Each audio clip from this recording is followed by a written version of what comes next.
What's up, YouTube? Welcome back, Seekers, man. You guys already know what we do on this channel, man. We break down scary and creepy videos, man, from TikTok videos to IG videos to YouTube videos, anything weird, usual, and explained. You can find right here on this channel.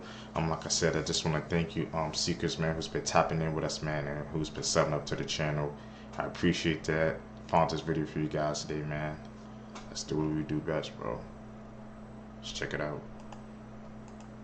If you are from the UK, you're going to want to hear this. Dozens of news headlines read today that the British public could face conscription into the army if they go to war with Russia. Now, this warning comes from the Army Chief General Sir Patrick Saunders in a speech that he gave today, where he stressed that the government needs to mobilize the nation because the military numbers are so low. Now, it's understood that the Army Chief doesn't support conscription, but believes that there needs to be a shift in the mindset of the public, who should be willing to defend the UK against foreign adversaries. But this all got me thinking, how would a conscription in 2024 even work? Because firstly, thanks to the internet, we now have access to so much more information, and war propaganda to make you think all Russians and Chinese are evil wouldn't really work to rally the population anymore. And secondly, who would be conscripted? Because in World War II, it was mandatory for all men aged 18 to 41 to register for service. But since we live in a world where traditional gender roles are changing, would we see a more equal call-up between men and women? And if we did need women to stay at home so they can have children and babies to keep the population going, how the hell would they even afford to have babies? Because we all know that the current cost of living crisis has got people infertile right now. So the question is, if you were called up to fight, would you go willingly or not? One of the jurors on the out. That's an important question, man. I can't even imagine. I don't even want to even freaking imagine it happening. I wonder how the freaking public react. I don't think they would react too freaking kindly about that. They won't be happy about that. China, having to go off in, in that situation that's going on right now. And like you said, bro, how would, they even do that now in the current state? Because it's not like you can just call it up and just be like, hey, you gotta join.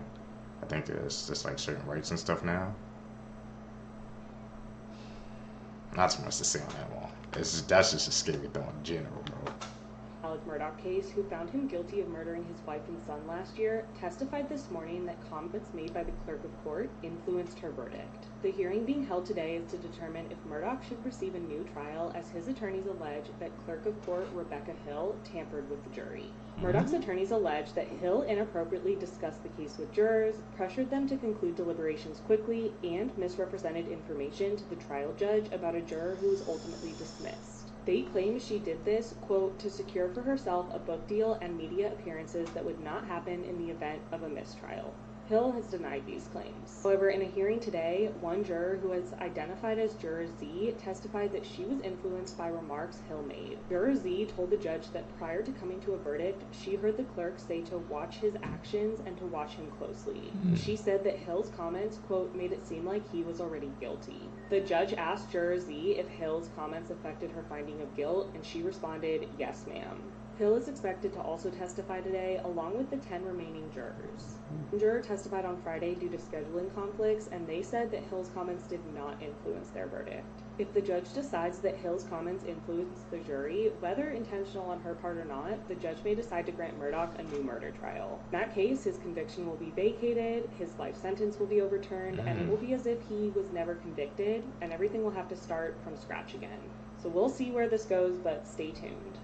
One of the That's freaking crazy, bro. He might just get a mistrial case because, like I've been saying, man, these videos, man, money is the freaking root of all evil, bro. She did that to get like a book deal and get more media coverage because of the freaking trial. She just wanted it to, I guess, to go on, continue, man. But like you already said, one person was influenced and one wasn't, so it's like, now it's kind of hard to gauge, so I'm guessing they probably would have to start that trial over again, bro. You want to escape from justice, man. I'm telling you, Seekers, bro. Money, man. Gotta be aware, bro, how it can affect people, bro. It can affect their decisions, man. World's scariest animals just got a whole lot scarier, and Planet of the Apes is slowly becoming non-fiction, as apparently chimpanzees are out here murking gorillas. Scientists in 2021 witnessed a troop of chimpanzees basically jumping a family of gorillas. And when I say gang, we're talking about almost 30 chimps pressing a family of 5. Keep in mind a silverback can weigh up to 400 pounds, could probably bench press your car. And according to witnesses, the silverback was eating chimps left and right like they were paper mache. But eventually the chimps overwhelmed the bigger silverback and even kidnapped a baby gorilla. I'm not going to tell you exactly what they did, but that family of 5 became a party of 4. And it wasn't even the last time. Because later that year, scientists watched the same group of chimpanzees do the same exact thing. Square up with a family of gorillas, kidnap the baby, and erase its name from the gorilla's census. And it's not like we didn't know chimps were about that. They often hunt bush babies and vervet monkeys, and we've even seen them use weapons like spears to do it. But it's one thing to hunt something that weighs like 5 Skittles. Going gorillas is another tier of Black Air Force activity. Which is why I'd rather be locked in a room with a jaguar than a chimp. Because at least a jaguar gonna make it quick. That's kind of weird, bro. About how you saying the chimps were attacking a group of freaking gorillas, man. Like you said, gorillas weigh up to like 400 pounds. You said they could bench press a car, bro. They that strong, man. And the freaking chimps, bro. Like I said, have some Black Air Force activity, man, just going at them.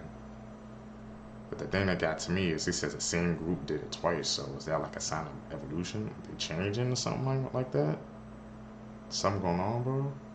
Like I said, Seekers, man, I watch these videos with you guys, but it always expand my mind, man. Hopefully, it's doing the same thing to you guys' minds as well, bro. Got to do some more research into that. Where's this guy? I know this usually.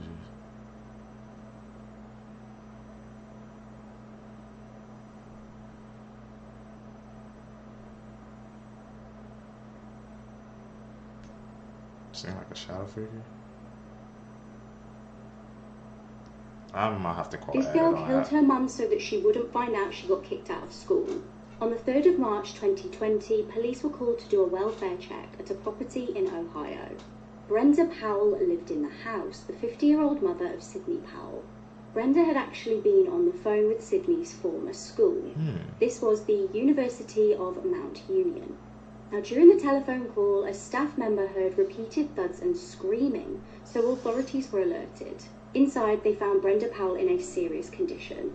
She was rushed to hospital but died from her injuries. Brenda had been unaware that her 19-year-old daughter had been kicked out of the school. During her telephone conversation, Brenda was struck in the head and then stabbed nearly 30 times by Sydney. However, when police investigated the murder, Sydney tried to claim that there had been a break-in. She told them that there had been a noise and her mum had instructed her to run away. She said she heard screaming and when she ran back in, her mum was on the floor. Investigators saw through her lies and she eventually changed her story. At her trial, she pled not guilty by reason of insanity. Her defense argued that Sydney was suffering from undiagnosed schizophrenia. They stated that she killed while experiencing a psychotic episode. However, it is rare for people with schizophrenia to act violently. It was concluded that Sydney had been exaggerating her symptoms. She's recently been found guilty and is awaiting sentencing. Things, man, people will do, bro, in order to, like, freaking keep a lot freaking going on, bro. She was afraid of her mom, found out she got kicked out of school, so she just decided to do the unthinkable, man. What type of person does that, bro? Mom has to be strict, man, because she got kicked out and she just said, "I'm sorry, Mom, I just gotta end it all." Like, what? And then for her freaking, lying, changing her story, trying to exaggerate symptoms, bro. It makes me wonder how many other people did that, man. Did it unthinkable act and just try to cover it up by just saying, "Oh, I lost my mind, I'm going crazy." You never know, bro, in this world.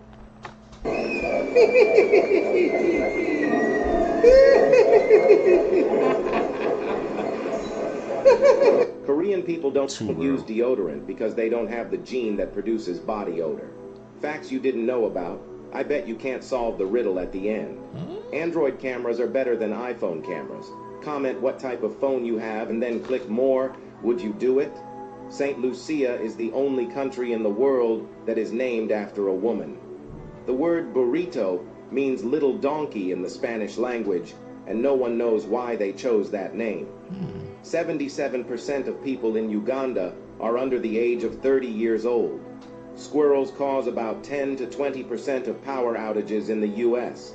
On average, men get bored of shopping after about 25 minutes.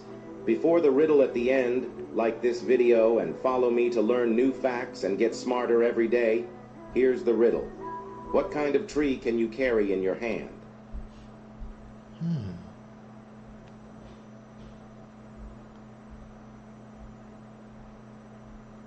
The world needs... That's interesting. What kind of tree can you carry in your hand? I don't know, man. They got me freaking sunk, bro. But the thing that got to me is the first fact he said, which said how Korean people don't need deodorant because their body doesn't produce odor. It makes us wonder, like, well, what the hell? So what does that say about people who has to freaking wear odor? I'm deodorant, bro. Like, why do we have, I guess, produce that gene or something like that, man? What's going on, bro? That's very weird and interesting. But Seekers, man, tell me if you guys can solve that last riddle. What type of tree can you carry in your hand? Heck, it got me stumped right now, bro. Needs to know what is happening across Europe right now. In countries across the continent, farmers have been taking to the streets in protest against their respective governments, saying that their policies are destroying their livelihoods. In France, not only have tractors blocked multiple vital roads leading to cities like Paris, but have also dumped dirt, stones, rubble, and even hay bales on key motorways. They also set fire to foreign produce and poured out all of the wine that was imported. They tore up parking lots in the south using their tractors. They sprayed an estimated 17,000 liters of sewage on government buildings, and even tried to shoot it in their windows. And then to counteract that, they planned probably one of the most peaceful protests the world has ever seen by filling the center of Draguignan with sheep. They even lined up hundreds of tractors on Le Touquet Beach, which is where the French president Macron has a holiday home. In Germany, thousands took to the streets to protest the phasing out of tax breaks on agricultural diesel, which they say would lead them to bankruptcy. Italy joined the protest with signs that read, "No farmers, no food, no future." This is what it looked like in Belgium yesterday, with tractors as far as the eye can see blocking important motorways as they protest a variety of issues, from low pay to climate regulations. In Romania, Poland, and Hungary, farmers protested against the EU's policies to allow cheap Ukrainian imports to flood the market, which they say has left them unable to sell their crops. Farmers in Scotland said enough is enough and took to the streets with the phrase, "Our land, our livelihood, our future." None of us survive without farmers, and that's why... The thing that gets to me is, bro, I haven't seen any of the farmers like protests on the news or something like that, so I wouldn't even know what's going on if I wasn't checking out these videos with the fellow seekers, man. But what he's saying, bro, like, I feel like they should freaking listen to the farmers, bro. They very important, man. They making it, they're freaking, you know, having to handle the crops and the food sources and things like that, man. So if they experiencing problems, bro, I feel like the government or something should help them, bro. I didn't realize it was that bad, man. They pouring all that stuff on the street and stuff, man. It's like farmers around the world, bro. Somebody said that signal, man, they banding together, bro. I'm going to do some more freaking research into that, man. See why they all had to band together and do those extreme things they did, bro. Take care of the farmers, bro. That's what I say.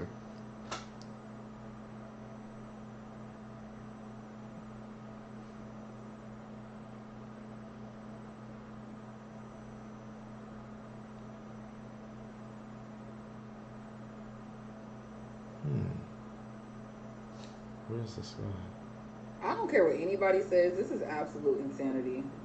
Like, I don't care whose side you on. I don't care, girl. This is too far. So, allegedly, police are now involved to protect the grave of Megan Thee Stallion's mother.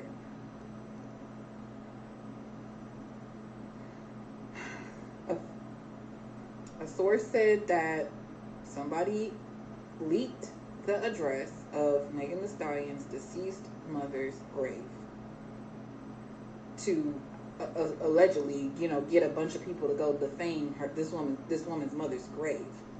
What is wrong with people? Every day I'm honestly reminded that people are just so crazy and just evil and vile over a person, 9 times out of 10, over a person they don't even know.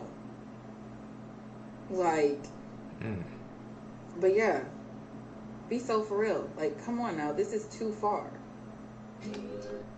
I know that I guess the beef going on with freaking Nicki and Meg, bro. I didn't realize it got that bad where they were trying to go to freaking Meg's mom, freaking like the place where she's resting at, bro. Like, yeah, that's going way too far, man. Like, I told you, man, some people, man, when they get freaking mixed up with these personality beefs and stuff like that, like, they legitimately think that they know the person. Like, I don't understand why fans are like having to take sides between Nicki and Meg, because I'm like, bro, they really don't know me. They don't know none of you guys, man. You going this hard for them, bro. I understand you fans, you like their music, but people, man, they just take it too far, bro. And it's kind of scary, like, about how those people, they have that much influence over these people, bro. That's crazy. They will probably legit do anything you ask them to do. That's the scary part, Seekers.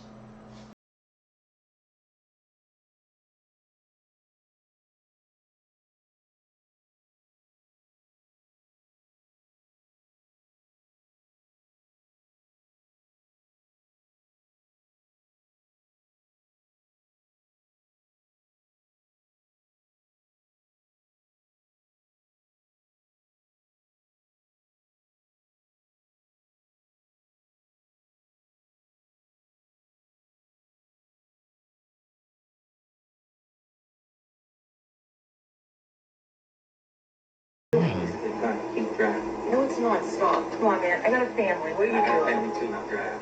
What are you doing? Drive. Please stop. I have 4 kids. What are you doing? What you just saw were some of the final moments of Uber driver Christy Spicuzza's life. This is an extremely sad and horrific story.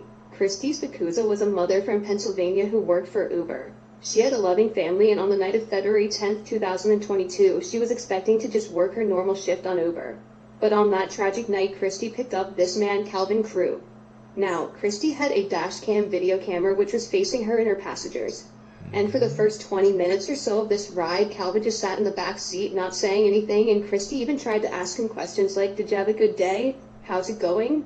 But at one point, Calvin pulls out a pistol, places it against Christy's skull, and informs her that she needs to drive. Now, Christy would continue to drive, and she begged the man in the back seat for her life, talking about her amazing children and her family and how it doesn't have to go like this, but it seems like Calvin's mind was already decided. And just 2 days later, Christy's car and her dead body were found in a neighboring area. Calvin had forced Christy to drive out to an isolated wooded area and murdered her out in the woods. After the murder, Calvin had used Christy's cell phone to access some of her financial apps like Cash App and sent himself some money, but it wasn't even a very large sum of money that this man stole. Calvin's girlfriend, Aniya was actually the one who called the Uber for her boyfriend that night, and she had even texted him that evening and said, "I'm not going to jail if we get caught," which is true because she never ended up going to jail or prison for her involvement in this horrifically sad crime. This is just such a tragic story that obviously did not need to happen, and that footage is some of the most horrifying that I've ever seen. Nope. Come on, man. How did that girlfriend involved in that? How did she not face any freaking consequences for her damn actions, bro? That's what I said. Sometimes riding with Uber, Lyft, bro, like, you always have to be careful and aware, man, because you never know what people's intentions are, bro. It's freaking scary, man. That's why, man, sometimes, bro, it's better, man, to just freaking drive yourself, bro. That's making me freaking look at Uber and Lyft freaking way differently now, bro. You never know, man. Sometimes you hop in a car and you don't never know what somebody's intentions are, but they could just try to end it all, man. How does the girlfriend not face any freaking consequences for that? I gotta check up on that case, bro. Something off with that. Nobody wants you dead more than your baby mama. This is 34-year-old Samantha Washington from Houston. She was married to 28-year-old Gregory Kirk, and they had 3 children, but they were separated. Once they became separated, Samantha realized that her children will never be more of a priority than ending the life of her ex-husband-to-be. So she hatched a plan. She thought, I'm gonna go to his job when he's having his lunch break, and I'm gonna bring his 3-year-old son, and I'm gonna let him play with his 3-year-old son on his lunch break. Then I'm gonna approach him from behind with a firearm on surveillance camera in front of his coworkers and shoot him, and he's gonna fall down and die. But he didn't die. He was begging for his life, and she realized that job wasn't finished. So she went back and shot him in the heart to make sure he was out of here, so she could have her 3 kids to herself and run off into the sunset. But that's not what happened. She was arrested, and she was charged with first-degree murder, and they gave her 25 years to life. And if she cared about her kids at all, she would have prioritized being a mother to her kids instead of ending the life of her baby daddy. Let this be a cautionary tale to you men out there. Nothing is more important than your baby mama ending your life. Not raising her kids, not moving forward, not being in a new relationship, not becoming an upstanding citizen. None of that. She ain't going to therapy. She going to get a gun, and she going to find a way to get you up out of here. Y'all be safe, though. You know, well, these people, man, like I say, any intentions, man. She just couldn't let that relationship just end, man. She just had to decide to end it all, man. The thing that got to me was the way he was explaining the story. Like, she did it in front of the surveillance cameras, in front of his freaking co-workers, bro. And she truly thought she was gonna get away with it, man. And wasn't he said that he was playing with his 3-year-old son, too? Don't tell me the freaking his 3-year-old son saw that freaking horrific act, bro. Scarred him for the freaking rest of his life, man. She did that, I guess, to keep the kids out to herself. And then now look what happened. Those kids probably in the freaking system or something. I was just like, people, they just can't let things end, bro. They just can't let things separate and let them grow and be their own persons off not together no more, man. See, because it's a crazy story.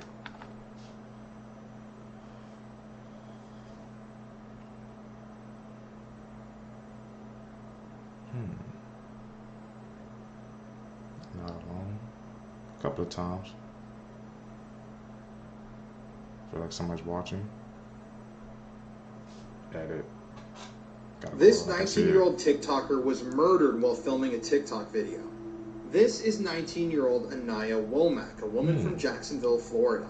Aniya was really active on her TikTok and her Instagram, and she really wanted to grow her following. In May of 2023, Aniya was brought to a hospital and dropped off with a gunshot wound in her stomach.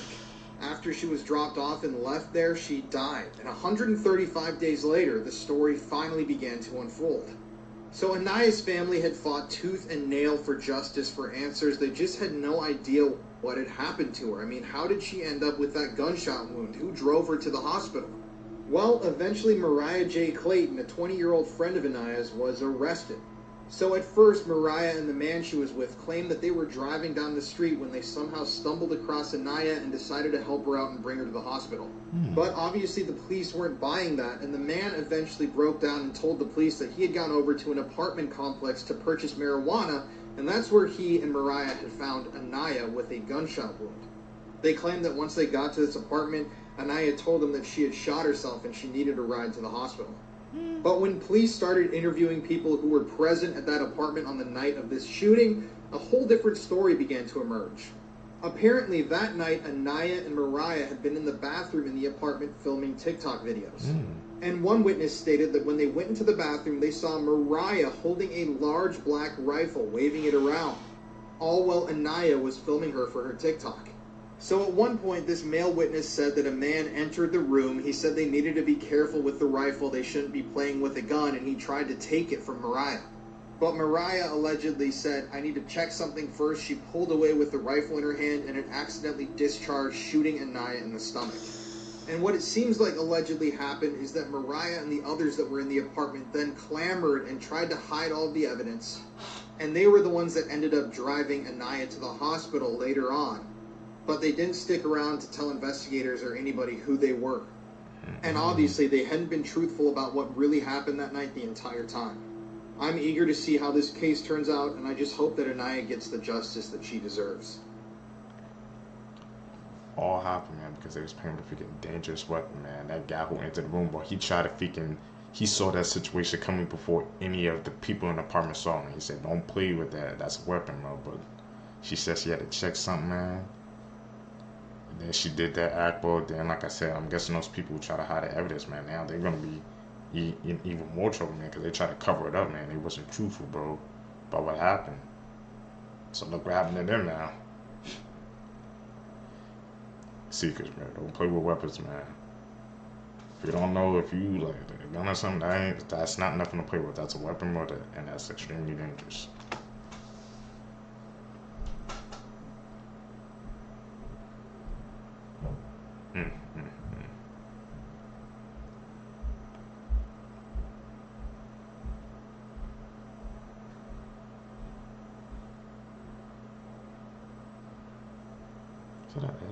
This author received a 1-star review on his book, and he went looking for that person. This is 18-year-old Paige Rowland, and she was a student nurse from Scotland. When she was not busy with studying, she really liked to read. In 2014, she read a newly published book called The World Rose by 28-year-old Richard Britton from Bedford, UK. After she read his book, she became unimpressed with the writing and grammatical errors that the book contained. That's when she decided that she was going to go on this website called Goodreads to leave an online review. Paige decided not to leave feedback, but just gave a 1-star. This did not go unnoticed by Richard. Richard was filled with rage, and he decided he was not going to let Paige get away with criticizing his book. He then decides to look her up on Facebook, and he uses the name that she has on her Goodreads account. On her profile, she had full details of where her hometown was and where she was working. Once Richard got all the details he needed, he went on a 400-mile road trip to go see Paige. On October 3rd of 2014, Richard arrives at a supermarket where Paige works, and she was actually working that day. After scoping out the whole store, that's when he finds Paige.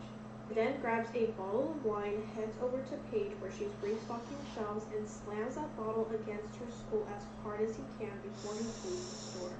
Emergency services were called, and Paige suffered a horrific head injury that required stitches.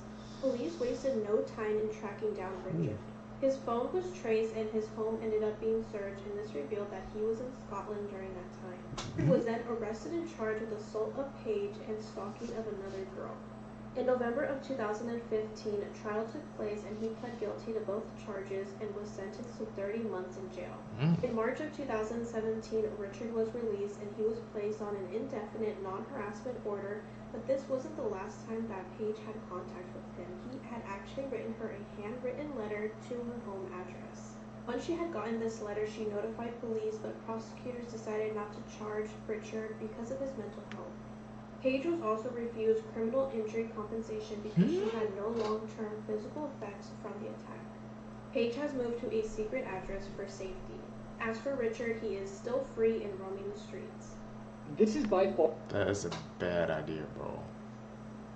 Like, what the hell? He did all that, man, and he got only 30 months, bro? It's like attempted to me. What the hell? That's another freaking thing, seekers, man. Like, how he's able to freaking track her down like that because all her info was on her social medias, bro. That's why I'm like, bro. If you're gonna have a social media, man, you gotta keep where you at very minimal details, bro, because you never know, man. A weirdo or someone could be stalking you, trying to stalk you. Go to your social media, they can find out where you work, where you live, everything, bro. Always gotta be aware, man. Always. Far one of the worst Cartel videos ever released, and this is a massive trigger warning. The brutal video that I'm about to explain takes place in an empty concrete room with no furniture.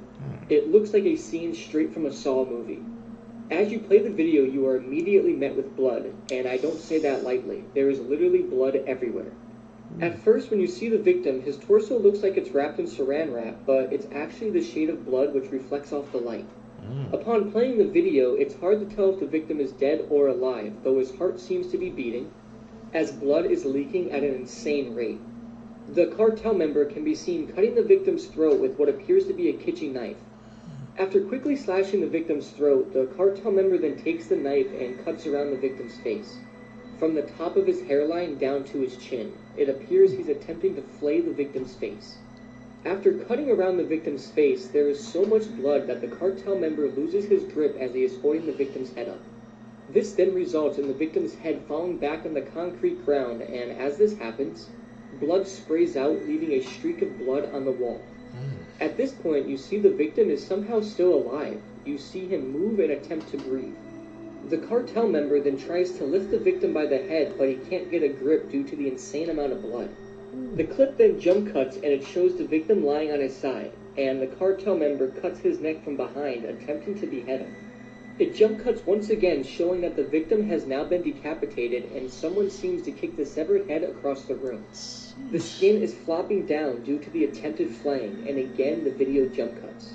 This time showing the cartel member cutting vertically down the victim's chest and stomach, completely opening him up. You see the victim's intestines and layers of fat.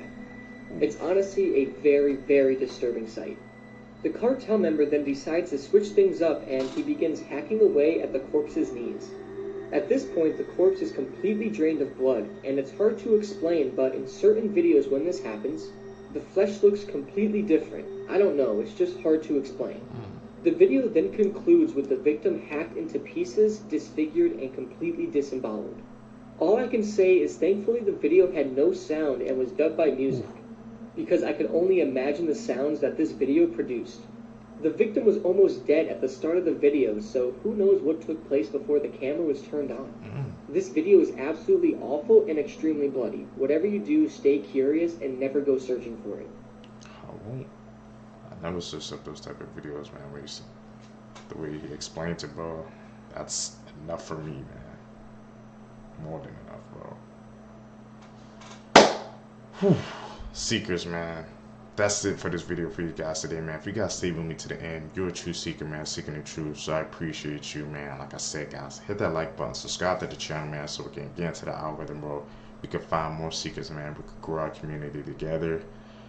Like I said, guys, I appreciate the love and support you guys for showing me these videos. You guys making me believe in myself, man. And guys, we're gonna blow up. It's gonna happen one day, but we gotta keep working. I'm out. Peace, seekers.